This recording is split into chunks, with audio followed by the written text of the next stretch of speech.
First of all, I've got to do a good introduction to the wonderful Dr. Dan Siegel. So, without further ado, I've got to say, well, first of all, graduate of Harvard Medical School and completed his postgraduate medical education at UCLA with training in pediatrics and child adolescent psychiatry, as well as adult psychiatry. He's currently the clinical professor of the UCLA School of Medicine, founding co director of the UCLA's Mindful Awareness Research Center, founding co-investigator at the UCLA Center for Culture, Brain and Development, and executive director of the Mindsight Institute, an educational center devoted to promoting insight, compassion, and empathy in individuals, families, institutions, and communities. Dr. Siegel's psychotherapy practice spans over 30 years, and he has published extensively for the professional audience, and he serves as the founding editor for the Norton Professional Series on interpersonal neurobiology, which includes over 70 textbooks. And Dr. Siegel's books include 5 New York Times bestsellers such as Aware, The Science and Practice of Presence, and Brainstorm, The Power and the Purpose of the Teenage Brain. And he's been invited to lecture for various places, including for the King of Thailand, Pope John Paul II, His Holiness the Dalai Lama, Google University, and TEDx. So we're talking about his 2020 book, IntraConnected, we, which is me plus we, as the integration of self, identity, and belonging. So, of course, I've got to ask the distinction between interconnection and intraconnection, and why exactly is that important? Yeah, well, thank you for the introduction. And, the word intra-connection came up when I was on a retreat with some system scientists in the mountains where we spent 3 days by ourselves and in our individual little encampments. And then when we came back and people were saying, what was the experience like? Then my colleagues began around the circle to say they felt interconnected with the forest, or they felt interdependent or interwoven or interlaced.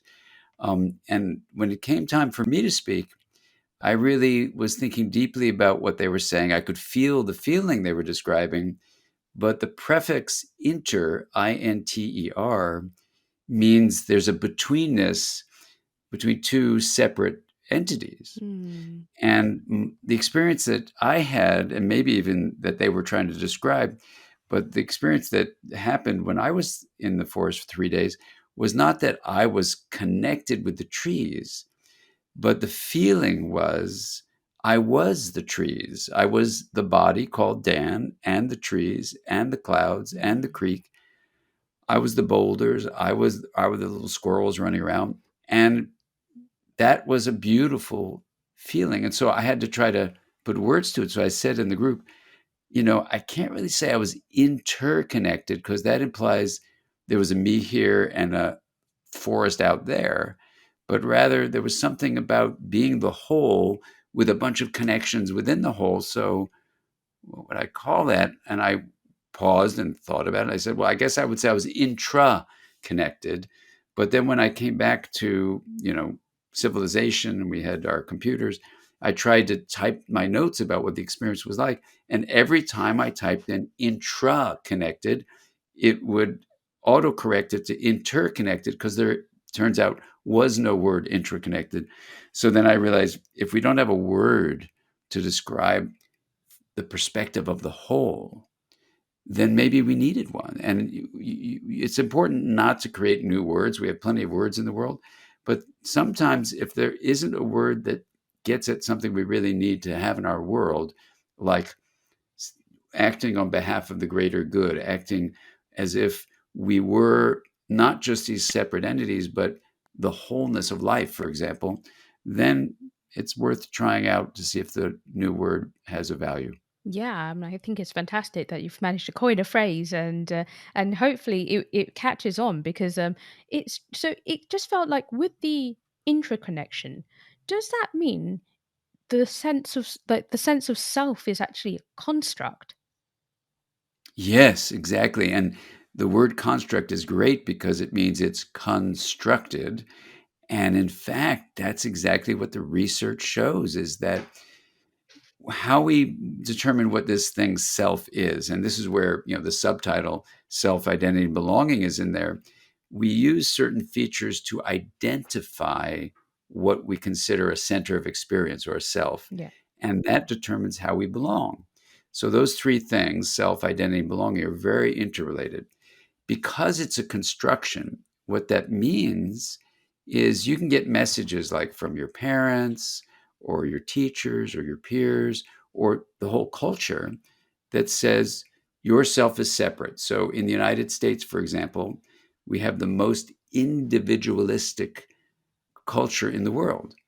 And we have some of the highest rates of mental suffering, depression, anxiety, loneliness, addiction, Mm. suicide. It's really quite sad. Even though we have almost more material wealth than any other place on the planet, we have more mental suffering. Now, you think about it, could that be related to the individualism? Because the self as a constructed entity, if the culture is telling you it's just a separate individual, that is what the self means, the individual, then we can understand that that's actually not a very broad way of saying, yes, I do have a body, but I'm also my relationships with family members, relationships with friends, with my community, with my city, Mm. with my region, with my country, with all human beings, and then even my relationships with all living beings. So this is like an identity lens you can learn that you do have. So you don't have to get rid of the idea I'm a me inside the body, but realize I'm also a we in my interconnections with, humans and with all living beings. But then you go beyond even the interconnected we to say I'm both a me and a we. I'm intraconnected within the wholeness. And that's where the word we comes in, where you say, what is a way of even naming who I am? Mm. Because if I just go to we, I lose my individual inner experience. But if I just stay with me, then I'm separate. So we is a fun word where we say we're in intra-connected identity. I mean, it must have been really interesting using a predictive text on your on your Word doc with all of these "muy" and interconnected. But you know, I would have to tell the autocorrector, add this word as I'm typing this book. yeah, that would not Absolutely. be fun. Otherwise, like hundreds of words is Yeah. just trying to constantly change it. But I remember like reading about modes and schema. So I was just wondering, why do modes matter in the process of this sort of integrated self? Yeah. Well, one of the ways of thinking about modes is that we have energy flowing through the nervous system. And for it to be efficient, it needs to learn a pattern of basically how to direct attention, which is what directs energy flow, and then how to filter that energy in ways that basically constructs information, that is symbols and the way we believe things are and the stories we tell, for example. So we do have these two quite distinct modes. Mm. They may have their origins on the two different sides of the brain, but there's definitely overlap left and right. So I like to call them modes rather than worrying about the side of the brain. Mm. But you can talk about a more narrow focus of what you can simply call the left mode, if you want to put a name to it, versus the broad focus of a right mode. And the right mode is not only broad, but it allows you to see the big picture, the connections among things within a system, but also see the patterns in the system itself. Mm. Whereas the more narrow focus of the left mode tends to pick one aspect of the system, a part of the system, and then emphasize the details of that part rather than seeing the big picture that the right mode sees. So the reason in IntraConnected I go into detail about these modes, even though they're controversial, Mm. is the science is very clear. We do have two modes, even if that uses both sides of the brain for both things, but there's a dominance in the left on one, dominance in the right Mm. on the other. So it isn't so much about the side of the brain as the mode of information processing. And that's why it's important, because yes, you can look at the part like I'm an individual in this body, you're an individual in your body. But then if we use the other mode, we go, whoa, but there's a wholeness where intra-connection can really be felt, the subjective sense of it, the perspective of the whole, the agency of the whole. That spells the acronym SPA, Hmm. sensation, perspective, and agency, is one way of defining what we mean by self. So you can actually adjust this identity lens by tapping into different modes of information processing. That's really interesting because, you also mentioned sort of this individualistic sort of aspect of ourselves these days, especially, in the UK for sure, we also face something similar to the US. And so what do you think is the consequence of like being disconnected with absolutely everything? So, and also nature around us? Oh, exactly. Well, thank you for the question. I I think there's a lot of science behind what I'm about to say, but as I'm about to say it, I feel nervous because it seems like a pretty big statement. But if you look at the major challenges we're facing on Earth today, which include, of course, social injustice and racism, it includes the polarization and misinformation we're seeing around the planet. It includes an addiction to Mm, screens. It includes loneliness and isolation with all the mental suffering that goes with that. And it also includes the climate crisis. yeah. Now, I think even the way we've mishandled COVID-19, that's a sixth pandemic, I think each of these pandemics may actually be related to the modern cultural view of self equals individual. That is, this isolated, let's call it the solo self, Mm, right? And instead of seeing the self as including the body and our relationships with people and the planet. So the outcome is, I think, all these pandemics. And at a very immediate level, what the good news about identifying this as the possible common source is that we can work at all these levels of dealing with social injustice, dealing with the climate crisis, and all the other pandemics. We actually can relatively quickly develop a broader view of what we mean by self and say, whoops, we basically had a mistaken identity. mm, So we put sensation, perspective, and agency, how we can define what the self is, this center of experience, we put it inside the body alone. And the consequences of that are that people are drawn to it because it creates a certain feeling of certainty, which gives us a feeling like maybe we'll be safe mm, because we know who I am is just this body. Because wow, if you're saying I'm all the relationships with my friends and family, and I am actually all my relationships with humanity, and oh my gosh, I'm all of living beings, you don't have much certainty with that. So it's this longing for certainty that makes the modern message of the self is only the individual, this individual view, very appealing and then almost addicting. Because then when you start feeling something's not quite right, if the message is, well, then get more stuff, mm, then you start distracting yourself with stuff rather than enriching your life with connection. mm, And I think that's what's basically depleting all the resources on Earth.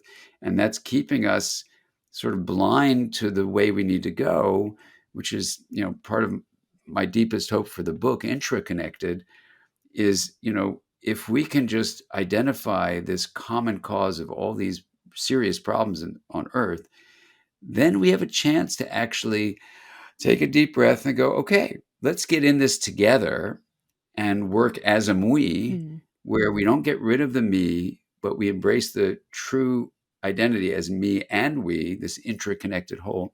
And I think humanity can do it. mm. I really think we can because of this constructed quality of the self. The biggest issue is will we? That's a big question, isn't it? So, would you say this is the optical delusion, as said by Einstein? This is exactly the optical delusion of consciousness he talks about, of seeing the self as separate. If he were still alive, I would love him to be on this conversation with you because I think that's exactly what he means and what he meant. And the important thing there about that quote, which I think I have in the book, Mhm. um, is to say, let's wake up to uh, this understandable mistaken identity. Take a deep breath. We don't have to beat each other up. I mean, literally internally saying, whoops, we made a mistake. But in fact, we don't have to beat each other up also across racial Mm. divides and across national divides and all these ways where a feeling of scarcity constricts identity, because we do have this probably 50 million year history of in-group, out-group distinctions. Mm. And then when we're under threat, when we think there's not enough resources, that's what scarcity is. We actually start increasing this in-group, out-group distinction. We treat the in-group members, with more kindness. We treat the out-group Mm. members with more hostility or worse. And so what we need to realize is we do have these bodies. They do have a 50 million year history in our primate heritage of in-group, out-group distinctions. And we need to use our human capacity to rise above our biological vulnerabilities to say, okay, the ultimate in-group, out-group distinction is I'm only in this body, and all the out-group is non-people in this body, which makes it just me versus the world. Mm. And that's a way of not belonging. That's a way of having an identity that's so not integrated, I call it, that you're prone to chaos and rigidity. And it's a sad way to live, but it also clings to this, what an artist, Rashid, calls the flimsy fantasy of certainty.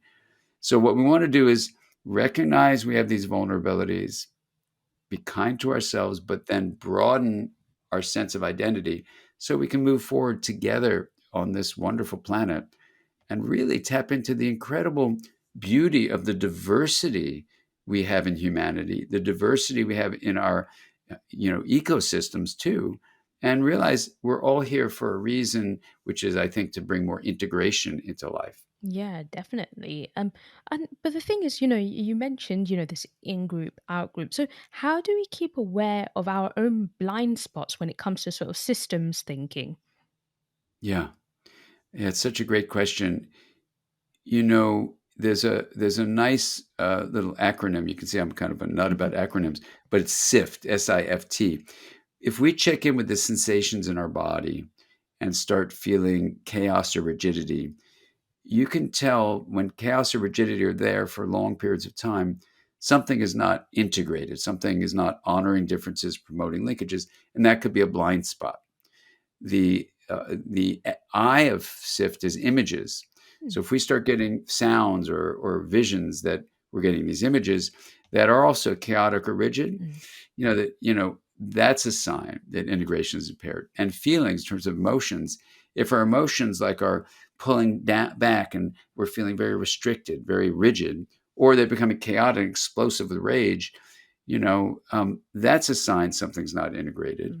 Mm. And then the thoughts we have too can lead us down a path of chaos or rigidity. So sadly, we've had yet another realization of another murder in the United States of someone by and police and when they were playing the recording on the news, you could hear the chaos in those police officers' voices, and then the person dies Mm.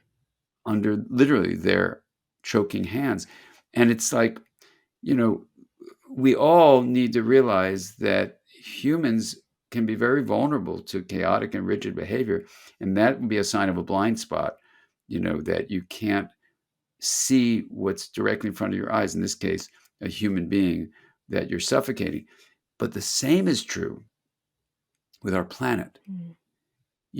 When you think about the United Nations, Intergovernmental Panel on Climate Crisis, the IPCC, and the report we just got Yeah. recently, it's the same thing. It's like humanity is suffocating the lungs of Earth. And why aren't we backing off and saying, what's our blind spot? So, you know, uh, the IntraConnected book is being used by people in the various fields of social justice, but also climate crisis issues to say, can we identify these vulnerabilities we have? Because people are basically good. It's just they have blind spots that you're talking about. And Mm. let's illuminate where we're blind and make a path forward, you know. Yeah, do you know, I really respected the intersectionality of the book because obviously, and the fact that you mentioned like when you sort of came with a group of people, you recognize the differences within each person, which I think is so important. So, like, how do you bring indigenous ways of living and Ubuntu, which is obviously I am because we are, into the way we live? Yeah. Well, exactly. In putting the book together, I had the great opportunity to actually read a number of reading writings from Indigenous scholars, but also to find, because it's often through the oral tradition, Mm. a wonderful documentary made of Indigenous leaders from throughout the world. Mm. And so I start Interconnected, with the permission of the participants in the film, with their actual words. Mm. And what's amazing about it is from independent geographical locations, from people who hadn't spoken with each other, come the same message, which is basically the message of intraconnection, the message of, we are each other and we are nature. And so, I talk about indigenous practices like Ubuntu. I talk about contemplative practices also, which in this what's called consilient way, meaning it was found in an independent pursuit of knowledge, Mm. the same messages. So in many ways, for thousands of years, indigenous teachings have taught us the importance of realizing our identity is this larger whole. Contemplative teachings for thousands of years don't fall for the vulnerability of thinking you're a separate individual. That's in contemplative teachings across many different practices. And then in science, what I tried to do is add to those ancient invitations to look at maybe there's something a little bit that science could offer, where the urgency now has never been more to recognize that indigenous teachings can guide us toward the way we need to deal with Mm. current situations. And contemplative teachings also do that. So in the book, what I wanted to do is say, well, what does science have to offer, if anything? And it turns out there is a couple of things that just helps articulate like this idea of integration, which is differentiating and linking, leading to optimal complex system self-organization, which Mm. basically means you create harmony through diversity. Mm. And that honoring differences isn't just like some luxury we have, it's actually a necessity for how a system like life on Earth can actually thrive. So then it was like, okay, well, science can offer this little piece. It's embedded in indigenous teachings. And so what I tried to do is just say, look, let's really look at the whole picture, Mm. indigenous teachings, contemplative teachings, and science across human development from before birth and then throughout development in our human lives. So we can see windows of opportunity to take this identity lens and really learn to adjust it. So you are in a body, sure, Mm. but you are more than just that individual body. You are your relationships with people you know, with all of humanity, with all of life. Yeah, and you exactly. Well, thank you. Yeah, because I think, we're all really busy. And when I set out to think about, okay, here's a book, I think of it kind of like a relationship. Mm. And maybe that's because I am a therapist and a dad, but within that relationship, we emerge. Mm. And for some relationships, certainly in therapeutic ones, you know it isn't just like hanging out together, which is fun, but it's actually going on a journey together, which is transformative. Yeah.